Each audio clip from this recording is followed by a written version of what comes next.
Bueno, mientras le colocan el micro a Manuel, os comento que él es abogado y está especializado en reclamaciones y defensa de empresas de turismo activo. Desde el año 2018 representa los intereses legales de la Asociación de Empresarios de Turismo Activo en Castilla y León. Bueno, y cuenta con una amplia experiencia en casos de defensa legal de empresas de turismo activo y de naturaleza. Bueno, pues lo dicho, el formato va a ser tipo entrevista. Yo voy a empezar a dispararle preguntas a Manuel. De todas maneras, espero que también me ayudéis a completarlas después, si tenéis cualquier duda, tanto vosotros como los que estáis viéndonos de manera telemática por Zoom, ¿vale? Yo voy a ir registrando las preguntas y si hay alguna por varias vías, las haremos después, ¿vale?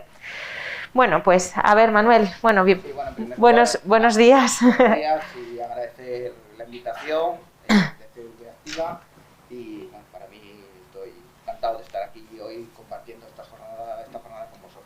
Perfecto, pues muchísimas gracias.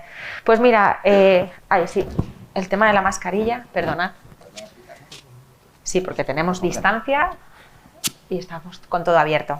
Bueno, pues una de las principales preocupaciones del turismo activo, ¿vale?, de nuestro sector es la seguridad, la gestión del riesgo y la prevención de accidentes, ¿vale? Pero ¿llegamos a los tribunales? O sea, ¿suelen ser frecuentes estos casos de accidentes en el mundo del turismo activo? Bueno, a ver, lo primero que hay que decir, o de lo que hay que partir, es que la siniestralidad en el turismo activo, no comparada con otros sectores, no es nada alta.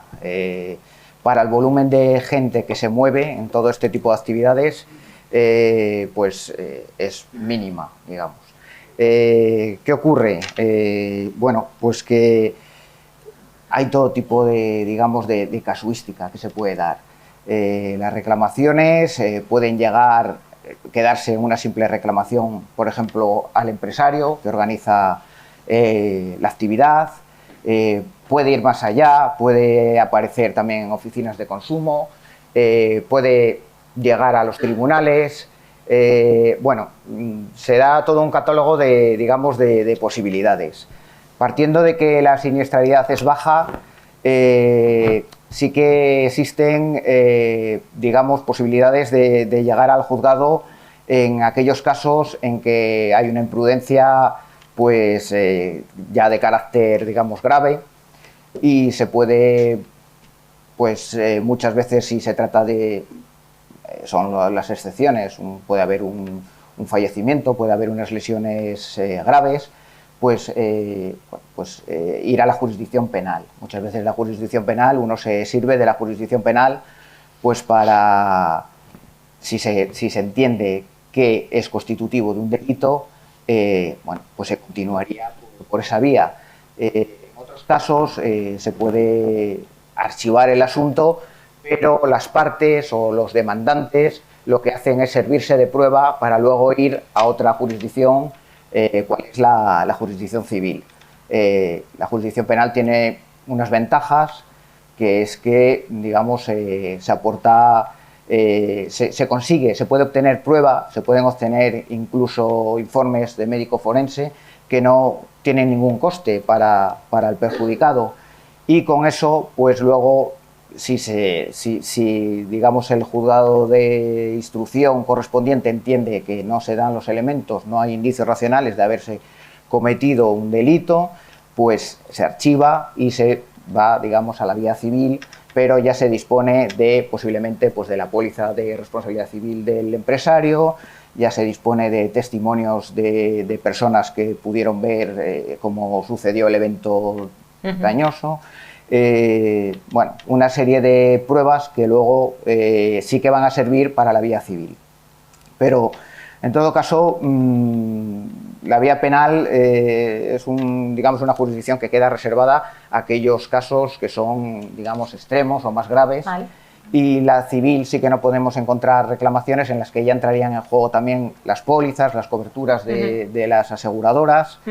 Y bueno, hay una casuística muy grande en todo este tipo de asuntos. Ya digo, desde las reclamaciones que pueda recibir el empresario que queden en nada, los asuntos que sí que se judicialicen, y otros que incluso se satisfagan extrajudicialmente pues con las aseguradoras o incluso con acuerdos. Incluso con acuerdos y con las aseguradoras, pues estamos hablando de un ámbito en el que el seguro pues es obligatorio y bueno, hay un ámbito y un catálogo de posibilidades enorme. Muy amplio. A partir de ahí, muy bien. Luego, existe la idea que asocia la cualificación de los monitores y guías con la responsabilidad ante un accidente. ¿Podríamos afirmar o podríamos decir que la cualificación y la titulación de los guías va en relación a la responsabilidad que tengan? Es decir, ¿a mayor cualificación, menos responsabilidad en este tipo de casos? No. No es necesaria. A ver, la cualificación de los monitores es necesaria. Evidentemente, en estas actividades, cuanto más cualificado sea el monitor, pues más garantías habrá de que la actividad se desarrolle pues de la mejor manera posible. A partir de ahí, un evento dañoso puede suceder. Claro. Tenemos que pensar que estamos en un entorno muchas veces natural y, bueno, pues puede haber, digamos, situaciones que ni aunque se prevean puedan suceder. Bueno, que el hecho de que exista una titulación, una cualificación de los monitores, a ver, todo suma, evidentemente. Habrá que ver, bueno, cómo se produjo, qué tipo de incidencia. Estamos otra vez hablando, bueno, estoy pensando en las 70, 80 actividades que hay, hay tantas que, pero bueno, no sé, por decirlo de alguna manera, pues habrá que ver cómo intervinieron los monitores, cómo previeron, pues esa situación de riesgo. ¿Qué protocolos tiene implantada la empresa? Claro, ahí es importante. Ahí es donde quería entrar yo, porque si la cualificación, evidentemente, ha de ser de cumplimiento obligatorio, pero actualmente es sobre unos mínimos. Entonces, ¿cómo podrían mejorar las leyes que regulan estas profesiones de turismo activo, profesiones deportivas en algunos casos, para ser garantía tanto para los consumidores, que hablaba antes Eri, como para los empresarios, ¿no? ¿Cómo nosotros podemos estar con esa garantía apoyados sobre la ley? Bueno, vamos a ver. Complicado, ¿eh? Sí, es complicado. Es complejo. Hay que pensar que toda la normativa de turismo activo pues es muy reciente. Yo creo que la ley vuestra es del 2012 y ahora estáis ya pensando... Estamos hablando de que nos crecen las actividades también. Efectivamente. Cada 2 días. Y normalmente todas estas normativas pues son normativas de mínimos, que no desarrollan pues todo el catálogo de actividades que hay y son muy, muy generalistas. Muchas veces esa falta de normativa o de concreción en la norma, lo que se da es que se tiene que acudir a otras normativas de otros sectores y ahí ya, digamos, para suplir lagunas que hay en la normativa propia del turismo, pues tenemos que acudir a otras, pues tales como del derecho deportivo, del derecho medioambiental, etcétera. Y ahí ya empezamos un poco a hacer aguas, a patinar. ¿Sí? Entonces, hombre, lo suyo sería que, digamos, la norma fuera lo más completa posible. Yo sé que eso es muy, muy difícil y, bueno, no exige un esfuerzo por parte, digamos, de todos los agentes. Hemos oído antes hablar de que va a haber una participación en esta nueva ley de todos los agentes y yo creo que eso es importante, en el sentido de que, bueno, cada uno pueda aportar, digamos, su grano de experiencia y hay que intentar que la norma pues sea lo más completa posible. A partir de ahí, pues, pues entiendo que se necesita una norma que establezca un sistema que acredite pues eso, todas las competencias, todas las capacidades de los monitores y bueno... Teníais, disculpa Manuel, teníais en Castilla y León un sistema para acreditar esto ya en campo, ¿no? In situ, sí. Que a mí la verdad me llamó la atención porque aquí tenemos un sistema similar, estamos hablando de un carnet profesional. Aquí, por ejemplo, tenemos el carnet de guía oficial de turisme de Comunitat Valenciana para los guías oficiales, que va acreditado luego en distintos idiomas según la experiencia que pueda decir ese guía en los distintos idiomas. Claro, no solo se trata de, digamos, de titulaciones, de gente con títulos, sino que en este campo, en el campo del turismo activo, hay muchas personas que tienen capacidad y experiencia, claro, eso me iba y que son, a referir. O sea, que son tan capaces como cualquier otro.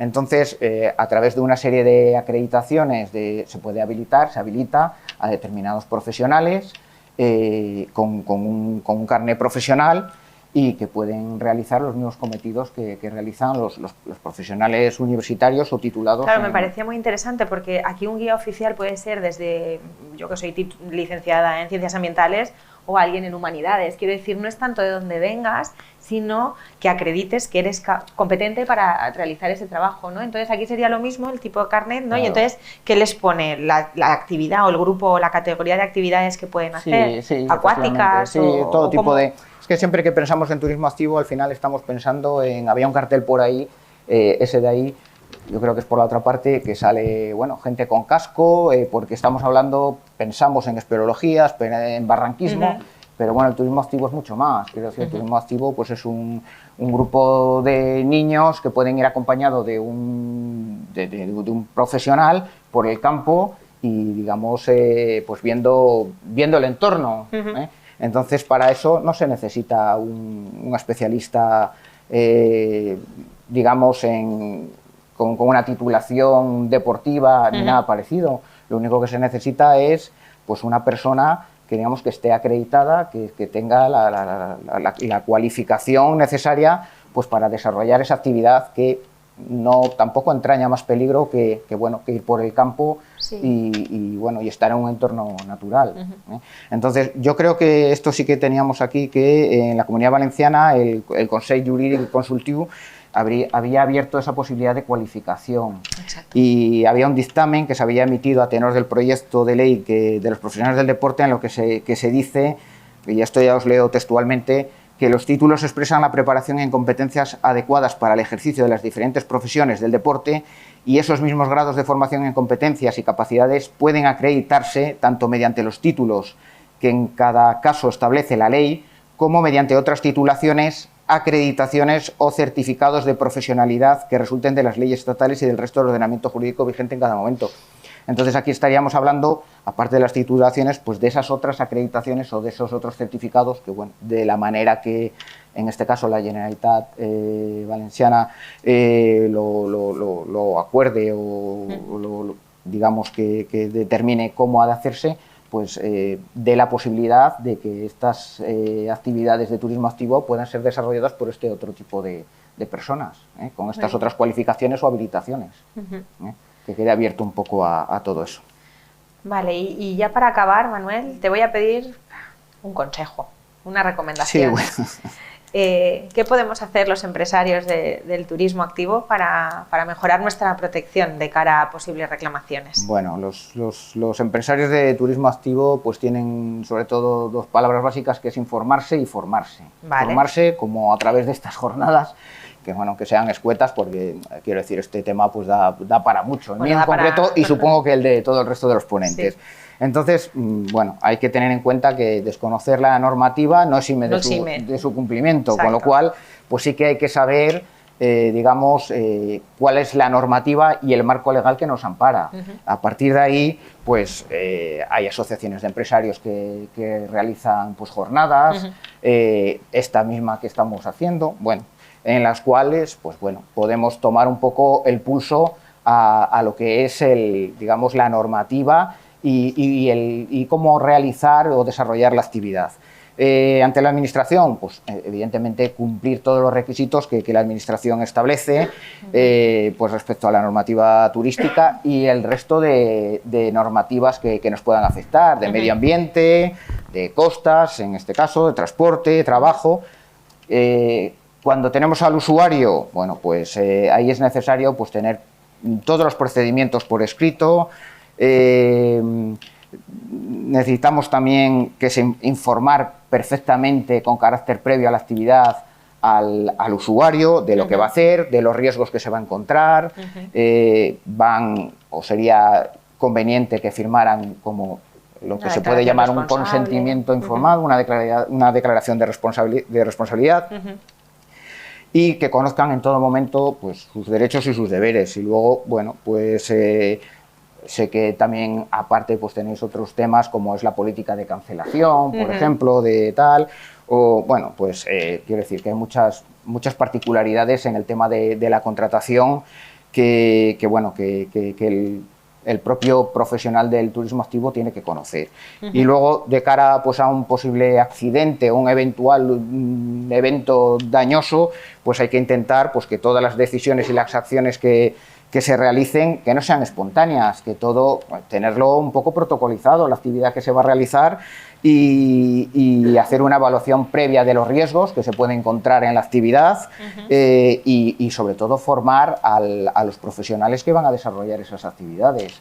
Se trata de un poco de, pues eso, de garantizar que la actividad se haga de forma satisfactoria para el usuario, que además va a ser la mejor publicidad que vamos a tener para nuestras empresas, y de minimizar, digamos, el riesgo o el daño que pueda sufrir el participante.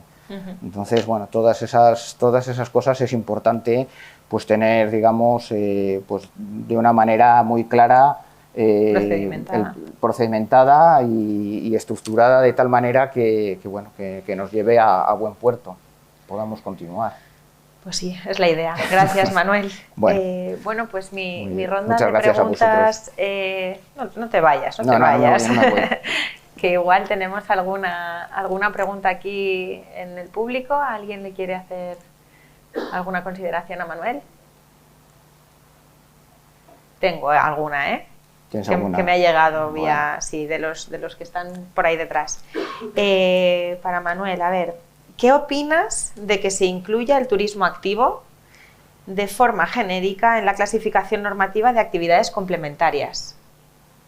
Bien, bueno, actividades complementarias, entendemos por actividades complementarias de manera genérica. Pues entiendo que sí, o sea, aquí hay un grupo de, cuando nos damos de alta en turismo, puedes darte de alta si no es turismo activo lo que estás haciendo en sí, como hay un registro de actividades complementarias, nos lo podrían igual explicar mejor desde la Casa de Turismo, pero sí, yo entiendo que son actividades complementarias a la actividad turística, como por ejemplo pueda ser igual en algún momento una cata, ¿no? O algo así.